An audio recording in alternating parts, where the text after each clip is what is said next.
ये आकाशवाणी रायपुर है। प्रादेशिक समाचार बुलेटिन के साथ मैं दीप्ति चंद्रा।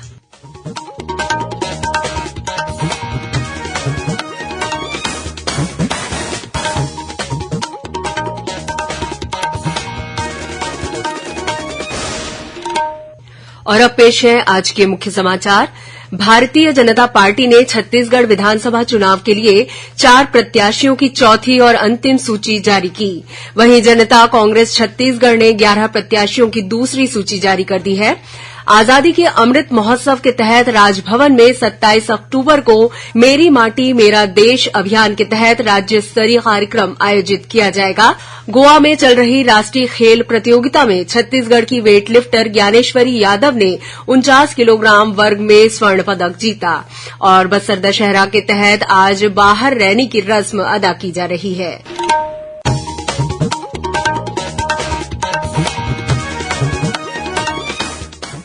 अब समाचार विस्तार से। भारतीय जनता पार्टी ने छत्तीसगढ़ विधानसभा चुनाव के लिए 4 प्रत्याशियों की चौथी और अंतिम सूची जारी कर दी है। इसी के साथ भाजपा ने अब प्रदेश की सभी 90 सीटों पर अपने उम्मीदवारों की घोषणा कर दी है। पार्टी ने आज जिन 4 प्रत्याशियों की सूची जारी की है उनमें अंबिकापुर से राजेश अग्रवाल, बेलतरा से सुशांत शुक्ला, कसडोल से धनीराम धीवर और बेमेतरा से दीपेश साहू के नाम शामिल हैं। वहीं कांग्रेस पार्टी पहले ही प्रदेश की सभी 90 सीटों पर अपने उम्मीदवारों की घोषणा कर चुकी है। इस बीच जनता कांग्रेस छत्तीसगढ़ ने भी आज 11 प्रत्याशियों की अपनी दूसरी सूची जारी कर दी है। पार्टी ने रेणु जोगी को कोटा, ऋचा जोगी को अकलतरा और चांदनी भारद्वाज को मस्तूरी से अपना प्रत्याशी बनाया है। प्रदेश में विधानसभा चुनाव के तहत दूसरे चरण के लिए नामांकन पत्र भरने की प्रक्रिया चल रही है। इसी कड़ी में मुख्यमंत्री भूपेश बघेल आज बेमेतरा पहुंचे, जहां वे जिले के तीनों विधानसभा क्षेत्रों के प्रत्याशियों की नामांकन रैली में शामिल हुए और आम सभा को संबोधित किया। बेमेतरा से कांग्रेस प्रत्याशी आशीष छाबड़ा, साजा से रविन्द्र चौबे और नवागढ़ से गुरू रुद्र कुमार ने आज अपने नामांकन दाखिल किए। दूसरी ओर भारतीय जनता पार्टी के प्रदेश अध्यक्ष अरुण साव ने सक्ती में आयोजित आमसभा को संबोधित किया। इस मौके पर सक्ती विधानसभा क्षेत्र से डॉ खिलावन साहू, जैजपुर से कृष्णकांत चंद्रा और चंद्रपुर से संयोगिता सिंह जुदेव ने नामांकन दाखिल किया। श्री साव इन प्रत्याशियों की नामांकन रैली में भी शामिल हुए। गौरतलब है कि दूसरे चरण के तहत प्रदेश की बाकी 70 सीटों पर नामांकन पत्र जमा करने की अंतिम तिथि 30 अक्टूबर है। दूसरे चरण के तहत 17 नवंबर को मतदान होगा। भारतीय निर्वाचन आयोग ने युवा मतदाताओं पर ध्यान केंद्रित करने के लिए चुनाव वाले राज्यों के प्रत्येक जिले में एक मतदान केंद्र पर युवा कर्मियों की ड्यूटी लगाने के निर्देश दिए हैं। छत्तीसगढ़ सहित मिजोरम, मध्य प्रदेश, राजस्थान और तेलंगाना में कुल मतदाताओं में 2.6% युवा मतदाता हैं। इस वर्ष 1 अक्टूबर को 18 वर्ष पूरे करने वाले युवा मतदाताओं के नामांकन पर विशेष ध्यान दिया जा रहा है। निर्वाचन आयोग का चुनाव साक्षरता क्लब स्कूल के विद्यार्थियों के लिए विभिन्न गतिविधियां आयोजित कर रहा है। यह क्लब कॉलेजों और ग्रामीण समुदाय को भी मतदान प्रक्रिया के प्रति जागरूक करता है। छत्तीसगढ़ में विधानसभा चुनाव के लिए आदर्श आचार संहिता लागू होने के बाद से अब तक प्रवर्तन एजेंसियों ने 30 करोड़ 52 लाख रुपए से अधिक की अवैध धनराशि और अन्य वस्तुएं जब्त की हैं। इनमें करीब 8 करोड़ 13 लाख रुपए की नकद राशि भी शामिल है। मुख्य निर्वाचन पदाधिकारी कार्यालय से प्राप्त जानकारी के अनुसार प्रवर्तन एजेंसियों ने निगरानी के दौरान लगभग 66,43,000 रुपए कीमत की करीब 22,000 लीटर अवैध शराब जब्त की है। वहीं 2,500 किलोग्राम से अधिक नशीली वस्तुएं जब्त की गई हैं, जिसकी कीमत लगभग 2.25 करोड़ रुपए बताई गई है। इसके अलावा 14 करोड़ रुपए से ज्यादा कीमत के लगभग 150 किलोग्राम आभूषण और रत्न भी जब्त किए गए हैं। छत्तीसगढ़ विधानसभा चुनाव के तहत भारत निर्वाचन आयोग के सी विजिल ऐप पर लोगों से प्राप्त हो रही शिकायतों पर तेजी से कार्यवाही की जा रही है। इस ऐप के माध्यम से अब तक 771 शिकायतें प्राप्त हुई हैं, जिनमें से 761 शिकायतों का निराकरण किया जा चुका है। वहीं बाकी शिकायतों पर कार्यवाही जारी है। गौरतलब है कि आयोग को आचार संहिता के उल्लंघन की शिकायतें सी विजिल ऐप के माध्यम से मिल रही हैं। इन शिकायतों के निराकरण के लिए मुख्य निर्वाचन पदाधिकारी कार्यालय में अलग से नियंत्रण कक्ष स्थापित किया गया है। मुख्य निर्वाचन पदाधिकारी रीना बाबा साहेब कंगाले स्वयं ही इन शिकायतों पर होने वाली कार्यवाही की निगरानी कर रही हैं। नारायणपुर जिले में सुरक्षा बलों ने 4 किलो वजनी आईईडी बरामद किया है, जिसे मौके पर ही निष्क्रिय कर दिया गया। मिली जानकारी के अनुसार माओवादियों ने यह आईईडी ओरछा थाना क्षेत्र के गोटुलपारा के जंगल में जवानों को नुकसान पहुंचाने की नीयत से लगाया था। विधानसभा चुनाव को देखते हुए आकाशवाणी समाचार रायपुर की ओर से प्रदेश के सभी विधानसभा क्षेत्रों के बारे में विस्तार से जानकारी देने के लिए एक श्रृंखला चलाई जा रही है। इसी कड़ी में पेश है दंतेवाड़ा विधानसभा क्षेत्र के बारे में हमारे संवाददाता की एक रिपोर्ट।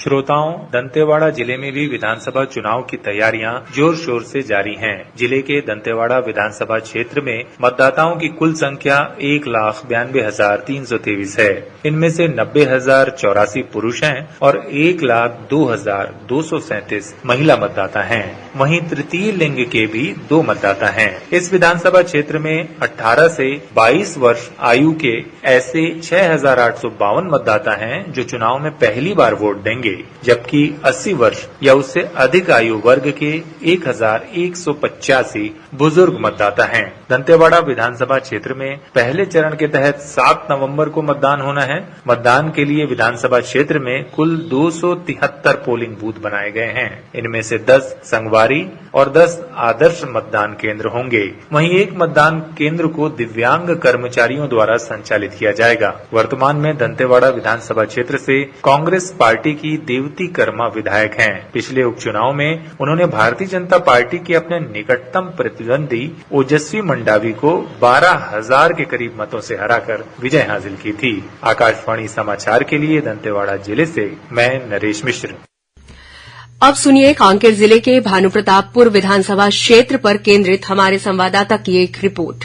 जिले में भी विधानसभा चुनाव की तैयारियां जोर शोर से जारी है। जिले के भानुप्रतापपुर विधानसभा क्षेत्र में मतदाताओं की कुल संख्या 2,02,826 है। इनमें से 98,549 पुरुष और 1,04,275 महिलाएं मतदाता हैं। वहीं तृतीय लिंग के 2 मतदाता हैं। इस विधानसभा क्षेत्र में 18 से 22 वर्ष आयु वर्ग के ऐसे 9,004 मतदाता हैं जो इस चुनाव में पहली बार वोट देंगे, जबकि 80 वर्ष या उससे अधिक आयु के 5,691 बुजुर्ग मतदाता हैं। भानुप्रतापपुर विधानसभा क्षेत्र में प्रथम चरण के तहत 7 नवंबर को मतदान होगा। मतदान के लिए विधानसभा क्षेत्र में 266 पोलिंग बूथ बनाए गए हैं। इनमें से 10 संगवारी और 5 आदर्श मतदान केंद्र होंगे। वहीं एक मतदान केंद्र को दिव्यांग कर्मचारियों द्वारा और एक मतदान केंद्र को युवाओं द्वारा संचालित किया जाएगा। वर्तमान में भानुप्रतापपुर विधानसभा क्षेत्र से कांग्रेस पार्टी की श्रीमती सावित्री मंडावी विधायक हैं। उपचुनाव में इन्होंने भाजपा पार्टी के अपने निकटतम प्रतिद्वंदी ब्रह्मानंद नेताम को 21,171 मतों से हराकर विजय हासिल की थी। आकाशवाणी समाचार के लिए कांकेर जिले से मैं विजय कुमार पांडे।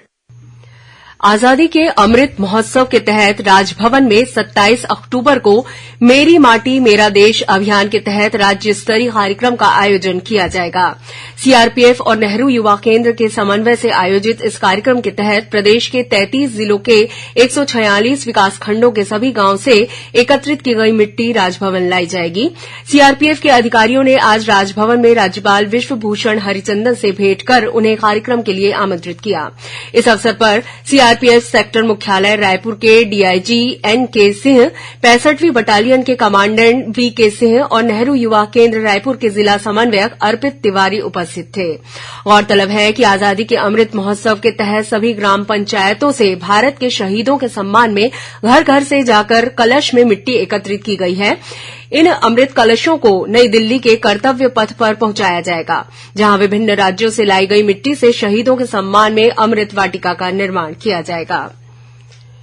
गोवा में चल रही 37वीं राष्ट्रीय खेल प्रतियोगिता में छत्तीसगढ़ की वेटलिफ्टर ज्ञानेश्वरी यादव ने 49 किलोग्राम वर्ग में स्वर्ण पदक जीत लिया है। ज्ञानेश्वरी ने कुल 177 किलोग्राम वजन उठाकर स्वर्ण पदक जीता। इसके पहले छत्तीसगढ़ की आकर्षि कश्यप ने बैडमिंटन में कांस्य पदक जीता था। इस प्रतियोगिता में छत्तीसगढ़ ने अब तक 1 स्वर्ण सहित 2 पदक हासिल किए हैं। इधर रायगढ़ जिले की मनसा साव का चयन छत्तीसगढ़ की महिला अंडर 19 क्रिकेट टीम में हुआ है। Mansa Sao under 19 cricket team trophy में छत्तीसगढ़ की ओर से खेलेंगी। उधर नारायणपुर के रामकृष्ण मिशन विवेकानंद विद्यापीठ के 4 बच्चों कार्तिक कर्मा, निरंजन पोटाई, कुबेर सिंह खुर्राम और उमेश वर्दा का चयन छत्तीसगढ़ अंडर 19 फुटबॉल टीम के लिए हुआ है। ये सभी बच्चे 31 अक्टूबर से 4 नवंबर तक जम्मू कश्मीर के श्रीनगर में होने वाली 68वीं राष्ट्रीय शालेय क्रीड़ा प्रतियोगिता में शामिल होंगे। विश्व प्रसिद्ध बस्तर दशहरा के तहत आज बाहर रैनी की रस्म अदा की जा रही है। इसके पहले कल रात संपन्न हुई भीतर रैनी रस्म के तहत कुम्हाड़ा कोट के जंगल में रखे गए रथ को आज शाम पूजा अर्चना के बाद ग्रामीणों द्वारा खींचकर वापस दंतेश्वरी मंदिर लाया जा रहा है। इससे पहले कुम्हाड़ाकोट जंगल में पूर्व राजपरिवार द्वारा नवाखाई की रस्म अदा की गई। इसके बाद रथ में माई के छत्र की पूजा अर्चना कर विधि विधान से रथ को वापस दंतेश्वरी मंदिर के सामने सिंह ड्योरी पर लाया जाएगा। इसके बाद माई के छत्र को रथ से उतारकर दंतेश्वरी मंदिर में स्थापित किया जाएगा। खैरागढ़ छुईखदान जिले के सलीहा गांव में कल देर शाम मां दुर्गा की विसर्जन यात्रा के दौरान मधुमक्खियों ने लोगों पर अचानक हमला कर दिया। इस हमले से 26 ग्रामीण घायल हो गए हैं, जिन्हें इलाज के दौरान खैरागढ़ के सिविल अस्पताल में भर्ती कराया गया, जहां बाद में उन्हें छुट्टी दे दी गई। अंत में मुख्य समाचार एक बार फिर। भारतीय जनता पार्टी ने छत्तीसगढ़ विधानसभा चुनाव के लिए 4 प्रत्याशियों की चौथी और अंतिम सूची जारी की। वहीं जनता कांग्रेस छत्तीसगढ़ ने 11 प्रत्याशियों की दूसरी सूची जारी कर दी है। आजादी के अमृत महोत्सव के तहत राजभवन में 27 अक्टूबर को मेरी माटी मेरा देश अभियान के तहत राज्य स्तरीय कार्यक्रम आयोजित किया जाएगा। गोवा में चल रही राष्ट्रीय खेल प्रतियोगिता में छत्तीसगढ़ की वेटलिफ्टर ज्ञानेश्वरी यादव ने 49 किलोग्राम वर्ग में स्वर्ण पदक जीता। और बस्तर दशहरा के तहत आज बाहर रैनी की रस्म अदा की जा रही है। इसी के साथ प्रादेशिक समाचार बुलेटिन समाप्त हुआ। नमस्कार।